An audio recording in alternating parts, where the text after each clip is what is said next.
pertama adalah di sebuah kota kecil. Terdapat masjid yang cukup besar dan juga strategis. Namun, masjid tersebut hanya ramai saat waktu sholat Jumat dan juga sholat wajib tertentu. Aktivitas lainnya kayak kajian, kegiatan pemuda atau layanan kesehatan itu jarang dilakukan, bahkan tidak ada sama sekali. Hal ini membuat masjid kurang optimal dalam membangun umat yang religius, sehat rohani dan jasmani, cerdas serta sejahtera. Di sisi lain, banyak pemuda di sekitar masjid yang menghabiskan waktunya itu di warung kopi. Sebagai masyarakat yang kurang aktif beribadah di masjid dan terdapat kebutuhan akan program kesehatan dan pendidikan yang belum terpenuhi. Jadi kalau kita nih sebagai pengurus masjid, kita tuh diminta untuk membuat rencana yang strategis untuk memaksimalkan peran masjid dalam membangun umat yang religius spiritual, sehat rohani dan jasmani, cerdas serta sejahtera. Itu bagaimana sih? Nah, rencana strategis untuk memaksimalkan peran masjid dalam membangun umat meliputi 4 aspek, yaitu religius spiritual, kesehatan, pendidikan, dan kesejahteraan ekonomi. Untuk meningkatkan kesadaran spiritual masyarakat, masjid ini dapat mengadakan kajian rutin tentang tafsir, hadis, dan juga fikih, serta mengorganisir retreat spiritual dan kegiatan kreatif seperti TPA dan lomba seni islami untuk anak-anak dan juga remaja. Kegiatan sosial seperti bakti sosial dan perayaan Hari Besar Islam juga akan mempererat ikatan komunitas. Dan dalam bidang kesehatan, masjid ini dapat menyelenggarakan workshop tentang manajemen stres, turnamen olahraga, dan pemeriksaan kesehatan gratis.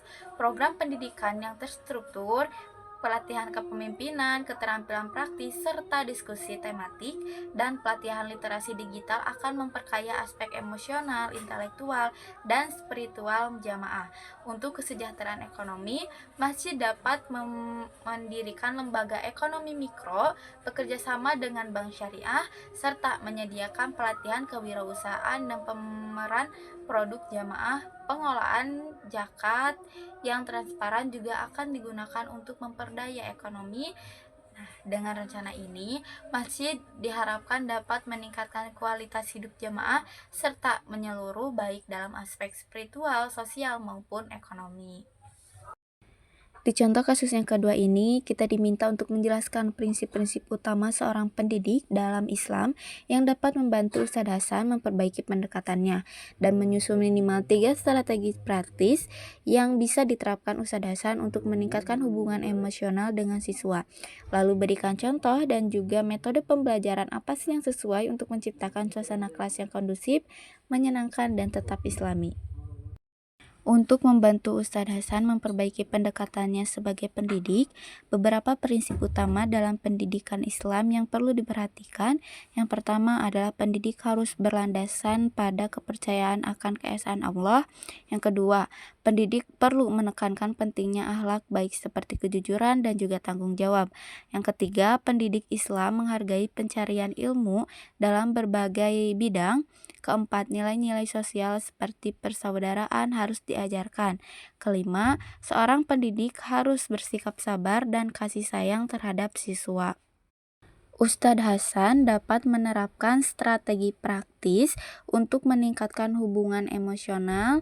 Dia bisa mengenal siswa secara individu, menggunakan metode pembelajaran interaktif, dan memberikan umpan balik positif.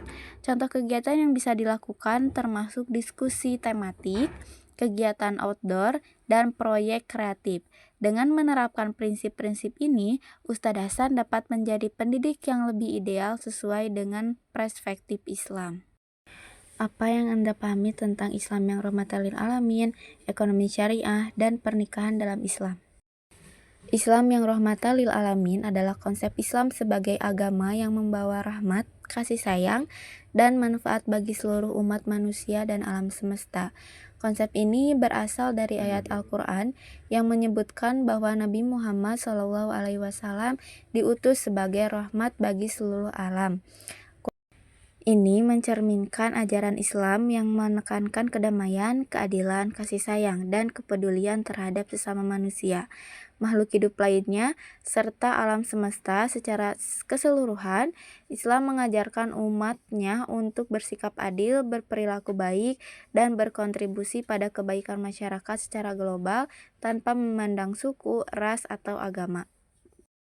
Ekonomi syariah adalah sistem ekonomi yang berlandaskan pada prinsip-prinsip hukum Islam yang mengedepankan keadilan, kesejahteraan, dan berkelanjutan. Dalam ekonomi syariah, transaksi dan kegiatan ekonomi dilakukan sesuai dengan ajaran Al-Quran dan hadis dengan menghindari unsur-unsur yang dilarang seperti riba atau bunga. Pernikahan dalam Islam adalah ikatan suci yang dianggap sebagai salah satu ibadah penting dan sarana untuk menjaga kehormatan, keturunan, dan mendekatkan diri kepada Allah.